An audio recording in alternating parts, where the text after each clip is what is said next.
자, 드디어 벤치렐이 오피셜이 떴습니다. 오긴 오네. 예, 야, 이거 뭐 될까 저럴까 하다가 결국에는, 오피셜이 떴고요. 우리가 지금 사실 가장 유럽 축구에서 핫한 이슈는 역시 리오넬 메시인데, 네. 그 와중에 그 이전까지 모든 이 이적 뉴스의 중심은 사실 첼시한테 있었거든요. 단연 네. 첼시였죠. 야, 근데 진짜 차곡차곡 본인들의 살 선수 다 사고 있습니다. 되게 깔끔하지 않아요? 네. 그러니까 크게 잡음도 없고. 그래. 그러니까 사실 예전에 바르셀로나 같은 경우는 쿠티뉴 영입할 때나 덴벨레 영입할 때나 그 상대 클럽이랑 신경전도 되게 많이 있었고, 있었지. 그리고 솔직히 베라티도 아, 그랬지. 되게 약간 뭔가 좀 질척질척한 그런 느낌이 있었는데. 네, 그래서 결국에 이제 베라티가 잔류를 했죠. 네. 네. 첼시는 그냥 딱 영입하는 거 보면 뭐 지에도 그냥 딱 깔끔, 베르나도 깔끔, 그리고 치렐도 뭐 말은 많고 뭐 레길론 얘기도 잠깐 나오고 뭐 어쩌고 했습니다만 결국에는 본인이 원하는 선수 딱 깔끔하게 영입. 물론 그건 있는 것 같아요. 그 선수를 데려올 때 그 상대 클럽의 어떤 그 여러 가지 전체적 위상으로 봤을 때 바르셀로나가 아까 얘기했던 쿠티뉴나 덴벨레 이런 데는 리버풀 도르트문트잖아요. 조금 상대하기가 버겁죠. 아, 뭐 그런 건 있죠. 근데 이제 지금 이번에 첼시가 영입하고 있는 선수들은 타리그의 아약스, 뭐 타리그의 라이프치히, 물론 저희도 타리그긴 합니다만 아무래도 비교적 상대적으로 이적료를 딱 맞춰줬을 때나 이게 딜하기가 조금은 쉽지 않나 첼시 입장에서 그런 것도 저는 감안을 해야 될 것 같고. 네, 그러니까 사실 벤치렐 같은 경우는 하버츠 이전부터 링크가 났었던 선수. 엄청 오래됐지. 네. 되게 오래돼서 정말 말도 많고 탈도 많았었지만 결국엔 첼시로 오게 됐고요. 일단 오늘 새벽이죠. 이제 한국 시간으로 했을 때 한 오전 1시 전후로 제가 봤을 때 오피셜이 난 걸로 확인이 됐고. 네, 그 시간대쯤에 계속 뭐가 사실 생각해보면 나잖아요. 그러니까 우리는 이제 잠들 때쯤이잖아. 아, 그렇죠. 근데 이제 그쪽에서는 오후니까. 그러니까 네. 그래가지고 새벽에 이렇게 깨가지고 이렇게 보면 그때부터 막 오피셜 나와 있고 막 그래가지고. 아니 솔직히 메시도 저는 그날 자가지고 그거를 다음날 보긴 했는데 새벽에 뭔 난리가 났더라고. 12시 1시에 네. 어제 나는 이제 감스 방송 끝나고 난 다음에 이렇게 딱 봤는데 또 뭐 오피셜 나와 있고 그래가지고 하여튼 정신이 없어. 몇 시에 끝났어요? 어제 방송? 어제 끝나기는 12시 조금 넘어서 끝났고. 그럼 거의 오피셜 전쯤에 끝났네. 그리고 집에 가서 이제 정리하고 잘라 그러는 때쯤에 보니까 오피셜 나와 있어. 아, 이거 또 내일 아침에 해야 되는구나. 그래도 일찍 잤네요? 바로 자야지 일단은. 오. 네, 바로 자야 뭘 하니까 그렇습니다. 네. 이적료가 우리가 이미 중간에 한번 얘기한 바가 있지만 우리가 기존에 얘기하던 것보다 내려갔어요. 옵션 포함해서 지금 한 5천만 파운드 정도 얘기가 나오더라고요. 4,500만 파운드를 이제 지급하고 이제 옵션으로 이후에 이제 붙는다고 하는데 하나로 따지면은 약 한 780억 정도 됩니다. 물론 비싼 금액입니다만. 네. 근데 이제 뭐 레스터가 처음에 1,000억이 넘는 금액을 그거보다는 얘기했었던 그래서 거에 비하면 기분상 약간 싸게 샀나? 약간 이런 느낌. 근데 이제 이게 정가일 수도 있는 그렇지. 거고. 네. 네. 그래서 어쨌든 훨씬 나아진 금액에 결국에는 벤치렐이 첼시로 오게 됐습니다. 벤치렐도 되게 고무적인 것 같더라. 뭐요? 첼시 오게 된 거에 대해서. 아, 그렇죠. 일단은 뭐 인터뷰를 좀 봐도 합류하게 돼서 정말 기쁘다라는 얘기를 하면서 그 첼시 스쿼드가 지금 굉장히 젊은 선수들이 많고 많지. 상당히 램파드 감독이 추구하는 축구가 좀 역동적이고 다이나믹하고 이런 게 좀 있다 보니까 이제 그거에 대해서 기대를 하고 있다는 얘기를 굉장히 많이 하고 있는 것 같습니다. 이 벤치렐 이전에 첼시의 그 레프트백 계보를 쭉 보면 사실 가장 퀄리티 있게 잘해줬었던 선수는 애슐리 콜. 거긴 뭐 그렇죠? 레전드급이죠. 네. 네. 애슐리 콜 얘기를 벤치렐도 이제 입단 그 인터뷰에서 하긴 하더라고요. 그러니까 본인이 첼시의 레프트백이면은 얼마만큼 잘해야 되는지에 대한 기준이 확실히 있고 있지. 어릴 적부터 콜을 보면서 자랐기 때문에 이제 그런 마음이 좀 든다라는 얘기를 했습니다. 콜만한 레프트백 없어요. 없죠. 아스날 팬들은 뭐 그렇게 좋은 감정을 가지고 있는 선수는 아니지만 저는 뭐 그때 당시로 돌아가면 나가는 과정이 조금 지저분해서 그랬지. 당시에 아스날이 데리고 있기에 애슐리 콜이 원하는 어떤 여러 가지 주급 상황이 맞춰줄 수 없는 상황이에요. 그럼 첼시로 가는 건 나는 개인적으로 콜에 대해서는 좀 이해하는 부분이 있습니다. 그러니까 뭐 콜이 막 그 몸 반통수처럼 이렇게 배실 때리고 나가고 이런 거는 아니었잖아요. 반통수 같은 느낌은 아니죠. 물론 아스날 팬들 입장에서는 좀 배신당했다고 얘기할 수 있는 부분도 있긴 있어요. 근데 난 반통수급은 아니라고 봐. 예. 그래서 뭐 어찌됐건 벤치렐도 좀 이런 얘기를 했고 이 마리나 그라노브스카야도 이 치렐의 영입에 대해서 굉장히 좀 기대감을 표하긴 했습니다. 일단은 뭐 치렐이 어린 선수이긴 하지만 프리미어리그 그리고 챔피언스리그도 뛰었고 그치. 그리고 국가대표에서도 이제 좋은 활약을 보이고 있기 때문에 이런 최고 수준의 경험이 첼시에 좀 보탬이 될 것이다라는 얘기를 했습니다. 이 타팀 팬들이 마리나의 존재에 대해서 좀 첼시에게 약간 부럽다라는 얘기를 많이 하더라고요. 지금 딜에 대해서 이렇게 깨끗하게 딜이 착착착 진행되고 이런 거는 다 와 이 마리나 그라노브스카야가 대단하다. 들리는 말에 뭐 이제 그 협상 테이블에 총을 들고 들어간다 이런 얘기가 있을 정도로 깔끔하게 처리를 하는 스타일이죠. 뭔가 느낌이 여장부야. 아 진짜. 닦아서 탁탁.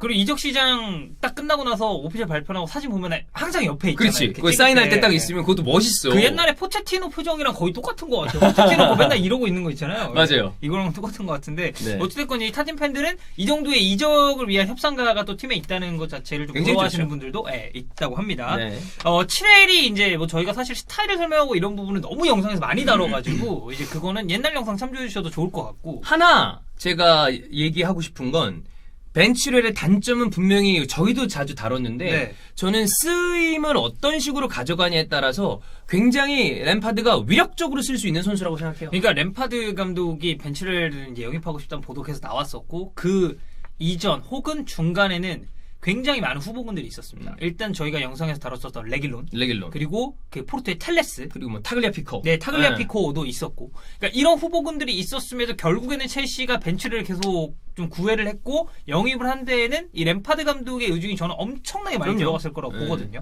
그러니까 본인이 강력하게 원했고 어떤 식으로 쓸 건지에 대해서 이 첼시 보드진에게 뭐 청사진을 제시를 했겠죠. 그러다 보니까 결국에는 이런 이적이 이루어지지 않았나 싶습니다. 네.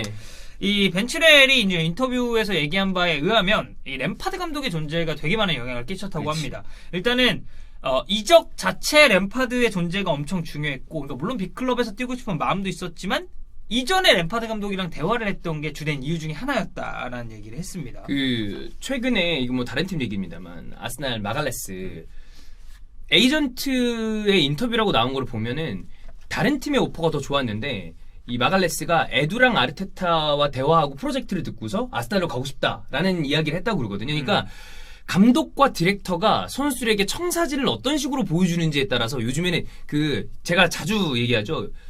환희 형이 얘기한 바가 있습니다. 요즘 이적 시장에서의 화두는 정성이다.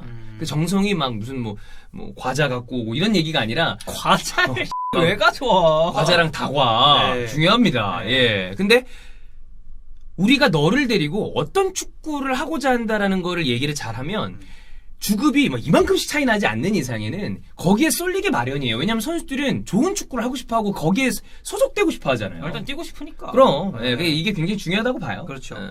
그리고 이제 이것도 약간 다른 얘기일 수도 있는데 안수 파티가 파티. 예. 바르셀로나와 레알 마드리드 두 클럽이 동시에 접촉을 했었어요. 세비야 유스에서 뛰는 시절에. 네. 근데 그때 파티 아버지가 밝히기를 바르셀로나를 선택한 이유는 레알 마드리드는 딱 왔을 때 안수 파티 우리가 데려갈 테니까 이 종류 저희가 지급하겠습니다. 라고 얘기를 했는데 바르셀로나는 프로젝트를 쫙 해가지고 그래. 우리 이 선수에 대해서 어. 이런 계획이 있고 우리 클럽의 이런 유스 시스템이 지금 이런 식으로 돌아가고 있으니까 파티는 우리한테 오면 정말 잘 될 것이다. 뭐 이런 그렇지. 내용을 얘기를 했겠죠. 그런 프로젝트에 반해서 바르셀로나로 맞아. 갔다고 얘기를 했어요. 특히나 저는 이제 나이가 일정 이상 넘어간 베테랑들은 다 알잖아.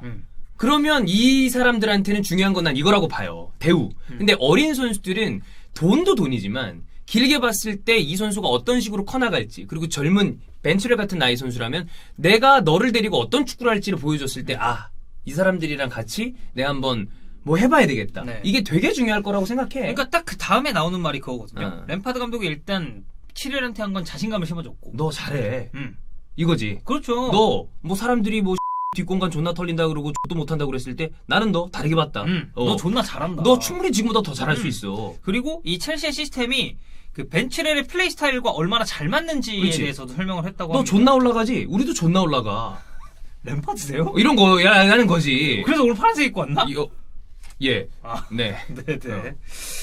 딱 그거고, 그리고 이제, 벤치렐 본인이 느끼기에, 램파드 감독이라는 사람은 축구를 떠나서도 개인적인 이야기를 하기도 되게 좀 좋은 사람으로 느껴졌다고 그렇죠. 하더라고요. 야, 너 뭐 동료 중에 누구 있냐? 야, 나 동료 중에 옛날에 동료 와이프 건든 애도 있었다. 뭐 이런 얘기 하면서 그런 축구 외적이냐? 아들을 정말 사랑했던. 형 그래요? 막 이러면서 막 그런 얘기 듣고. 네. 예. 그러니까 본인이 그럴 수도 있잖아요. 예를 들어 벤치렐이 지금 결혼했나? 안 했죠. 몰라. 근데 뭐 하다 못해 그래 그런 네. 얘기를 할 수도 있고 아니면 형 잉글랜드 대표팀에 대해서 깊숙하게 그치. 램파드가 이만큼씩 얘기해 줄 수 있을 거 아니야. 그리고 이제 뭐 축구를 떠나서 아예 그렇지. 그냥 저 요새 여자친구 만나고 있는데 뭐 이런 부분이 좀 그런데 혹시 감독님 어떻게 하셨어요? 그래. 물어봤을 때 야 근데 나 때는 뭐 이렇게 뭐 SNS도 없었고 뭐 그래서 이제 이런 얘기를 뭐 해줄 수도 있는 인생 거니까. 선배, 축구 선배, 잉글랜드 선배 다 되잖아. 네, 다 되죠. 네. 그리고 이제 말씀하셨듯이 국적이 또 같으니까. 어. 네. 그래서 이 젊은 선수들에게 있어서 편하게 소통을 할 수 있는 감독의 존재는 저는 되게 중요하다고 그럼요. 생각을 하고, 그러니까 굉장히 물론 중요해요. 카펠로나 막 이런 굉장히 딱딱하고 기강 중요시하고 이런 감독도 저는 젊은 선수들에게 긍정적인 영향을 미칠 수 있다고 봐요. 그러니까 너무 흐트러지지 않고 이 선수들이 쭉 성장할 수 있도록 잡아줄 수 있는 것도 필요한데, 지금은 SNS도 너무 발달을 많이 했고 선수와 팬이 접촉하기 그 어느 때보다 쉬운 환경이 저는 그렇지. 만들었다고 보거든요. 요즘은 나는 이런 종류의 리더십이 더 잘 통한다고 네, 생각해요. 저도 딱 네. 이거 이제 동의하는 바입니다. 자, 그러면은 첼시가 다음 시즌에 예상 베스트 11을 어떻게 가져갈지 한번 볼게요. 일단 7회엘도 포함이 됐고, 여기에는 이적설이 지금 나고 있는 선수들 역시도 같이 넣어봤습니다. 왜냐면 타팀 같은 경우는 잘 모르겠지만 첼시는 지금 나고 있는 선수들이 다 올 것 같아요. 그러니까 티아고 실바랑 하버츠를 얘기하는 거잖아. 네, 그러니까 시간 문제인 것 같습니다. 저는. 이것까지 영입되면 나는 개인적으로 추가적인 영입들은 뭐라 그래야 되지? 뭐 골키퍼까지는 추가가 될 것 같은데 이제는 얼추 그림이 나왔다. 그러니까 다음 첼시는. 시즌에 스쿼드가 어느 정도 네. 완성이 된 느낌이죠. 그래서 저희가 미리 말씀드리자면 머스트 시리즈 첼시는 지금 솔직히 말해서 할까 말까 고민이 되는 게 왜냐면 다 왔거든요. 그림이 다 그려져 있어. 딴 팀은 아직 그게 그림조차 우리가 명확하지 않은데 머스트 하면 굳이 하면 뭐 골키퍼 정도? 네, 그 네. 정도 하지 않을까 싶습니다. 그렇습니다. 자, 일단은 첫 번째 4-2-3-1. 일단 7회엘이 왼쪽에 당연히 들어갈 테고, 이 경우에는 저는 베르너가 원톱으로 나설 것 같습니다. 물론 베르너가 원톱보다는 스톱에서 좀 낫다는 의견이 많긴 합니다. 근데 이건 자리가 여기라는 것 뿐이지 결과적으로 실제로 어떤 식으로 그 에버리지 포지션을 봐야 되는 건데 투톱 느낌처럼 움직일 수 있는 선수들이 또 있거든요. 그러니까 뭐 하버츠라거나 프리시라거나. 그러니까 뭐 하버츠를 세컨톱처럼 쓸 수도 있는 거니까 이게 그 경우에는 4-2-3-1보다는 4-2-2-2에 좀 가까운 형태로 자리 잡겠죠. 그리고 베르너는 4-2-2-2를 이미 뛰어봤었고. 그렇죠. 자, 그리고 4-3-3 같은 경우에는 플리식 베르너 지에 혹은 플리식 베르너 하버츠가 되지 않을까 또 될 수 싶습니다. 있고. 왜냐면 지혜가 전방에 나온다고 해도 큰 문제는 안 되는 게 그 아래 3명의 미드필더 중에 오른쪽을 하버츠로 채우면 됩니다. 실제로 이제 맨체스터 시티가 4-3-3으로 나왔을 때 덕배가 이 위치잖아요. 그렇죠. 근데 덕배가 자주 이 활동 반경을 보이는 공간은 하프 스페이스예요. 네. 근데 하버츠도 이 점 역시는 동일합니다. 그래서 이런 식으로 좀 써볼 수 있을 것 같고, 이 센터백 라인과 수비 라인을 좀 봐야 되는데, 이 뒤에 이제 왼쪽인 7회 그다음에 티아고 실바가 좀 어린 선수들을 튜터해주는 형태로 네. 일단은 저희가 배치를 해봤어요. 뭐 중화 혹은 리디거가 들어올 테지만 저는 중화 쪽이 좀 가능성이 높다고 봐요. 실바가 어찌됐건 리딩 능력이 있고 전체적인 컨트롤 타워 역할을 하게 된다면 저는 중화는 옆에서 끌어줄 수 있는 선수가 있으면 제기랑 충분히 나올 수 있다고 보거든요. 또 뭐 신체적인 조건은 워낙에 좋은 선수니까. 네. 그리고 오른쪽이 문제인데 저는 그래도 일단 아스플리쿠에타를 먼저 넣을 거라고 봅니다. 나도. 네. 근데 이제 3백으로 이게 바뀌었다라고 생각을 해보면 뭐 전방은 당연히 플리식 베르너 지혜 혹은 이제 플리식 베르너 하버츠가 이제 나올 테고, 저희가 이제 지혜를 먼저 계속 이렇게 이름을 넣는 건 지혜는 오피셜이 낮기 때문에 새로운 영입이고 그러니까 넣는 거죠. 네. 그리고 이 7회 캉테 코바치치, 그리고 저는 만약에 이제 3백을 쓴다면 우측 윙백은 리셈스가 나올 리셈스. 것 같아요. 왜냐면 아스필리쿠에타는 3백의 스토퍼 역할을 해줄 수가 있기 때문에 뒤쪽에는 실바, 주마, 아스필리쿠에타 혹은 이제 여기서 센터백 구성은 다르게 바뀔 수가 있겠고, 골키퍼는 뭐 일단은 케파를 쓸 것 같아요. 누군가 새로 영입이 안 된다면. 네. 근데 영입이 되면 바뀔 가능성도 있고. 네. 그래서 이 정도라고 보여지고, 그럼 이제 첼시가 사실 해야 될 거는 하나예요. 잉여 자원들을 빨리 정리를 해야 매각입니다. 됩니다. 네. 매각해서 다시 해서 만약에 이제 추가적으로 노릴 만한 선수가 있다 그러면 그걸 다시 투입하면 되는 거니까. 네. 그리고 지금 뭐 예를 들면 바카요코라든지 바추아이라든지. 그래, 발추아이. 네, 아니면은 뭐 이제 또 난 참파코스타. 개인적으로 뭐 조르지뉴 같은 선수도 매각이 네. 된다 그러면 이 종류를 좀 받을 수 있고, 그리고 뭐 모르겠지만 골키퍼를 새로 영입한다고 그러면 케파 역시 매각 대상에 올라갈 수도 그렇죠. 있다. 그러니까 지금 링크나고 있는 선수들은 일단 에메르송 같은 경우는 인터밀란이 한 1,800만 파운드 정도에 노린다는 인테르 얘기가 그리고 또 있어요. 콘테와 어떤 인테르가 지금 완전히 또 극적인 화해 분위기이기 네. 때문에 에메르송을 데려갈 것 같아요. 그렇죠. 그리고 바카요코는 지금 이제 AC 밀라노 좀 돌아가고 싶어 한다라는 얘기가 있고, 세리 클럽 중에 바카요코의 임대를 또 원하는 팀이 몇몇 있다고 합니다. 이게 이제 완전 이적이 될지 임대가 될지 좀 지켜봐야겠습니다만. 그래서 이제 실바가 딱 영입이 되고 나면 이 센터백 라인의 교통 정리도 저는 어느 정도 필요하다고 봅니다. 왜냐면 지금 숫자가 너무 많아요. 많죠. 그렇게 되면. 그럼 임대를 뭐 보내도 되고 어린 선수들도 말랑사라 같은 애들 데려올 것 같아 네. 보니까 그럼 또 임대 보내고 그래야 되니까. 그렇죠. 그러니까 뭐 텐센, 주마, 리디거, 토모리, 실바 당장 이렇게만 해도 5명에 여기에 3백으로 생각해봤을 때는 아스필리쿠에타까지도 여기 들어올 그렇지. 수가 있으니까. 네. 그렇습니다. 어쨌든 벤치를 오피셜은 첼시 팬들 입장에서는 전 반가운 소식이라고 봅니다. 저는 쌍수를 들고 환영한다고 네. 생각해요. 어떤 식으로 또 똑같은 파란색 유니폼을 입고 저는 벤치렐은 저는 개인적으로 이 정도 가격이라면 잘 영입했다고 생각해요. 네, 그리고 이 선수가 일단 홈그로운이고 네. 이런 것도 따져봤을 때, 그리고 램파드의 스타일에 굉장히 잘 맞을 거라고 저희가 이제 얘기를 했었잖아요. 그런 거 따져보면은 뭐 뭐 요5는 선을 넘었다라고 얘기를 했지만 이 정도 가격이면 괜찮아. 나쁘지 않다. 네. 전 잘할 것 같아요. 네. 기대해보죠. 잘 맞을 것 같아요. 잘 맞을 것 같아요. 네.